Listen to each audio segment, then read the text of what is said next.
Snack on সুশিতে lunch সেরে আমরা চলে গেছিলাম কলকাতার একটি hidden gem try art and কালচারে। এটা একটি non profit multidisciplinary art and cultural center হওয়ার সাথে সাথে একটি হেরিটেজ বিল্ডিংও। এই বাড়িটি প্রায় 70 বছর ধরে একটি আবাসিক বাড়ি হিসেবে ব্যবহৃত হতো। 2018 সালে এই বাড়িটির ইউনিক ট্রায়াঙ্গুলার শেপ আর লোকেশন দেখে বাড়ির ওনাররা এই বিল্ডিংটাকে ক্রিয়েটিভলি রিপারপাস করার কথা ভাবেন। তারপর 2019 সালে এই বাড়িটির আর্ট অ্যান্ড কালচারাল হোম হিসাবে জার্নি শুরু হয়।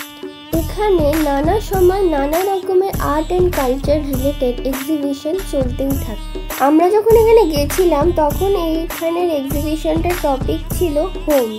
তবে তোমরা যখন যাবে এটা হতেই পারে যে এখানে কোনো অন্য টপিকে অন্য থিমে এক্সিবিশন চলছে। এখানে আমার যেটা সবচেয়ে ভালো লেগেছিল সেটা হচ্ছে এই অ্যান্টিক টাইপরাইটারটা।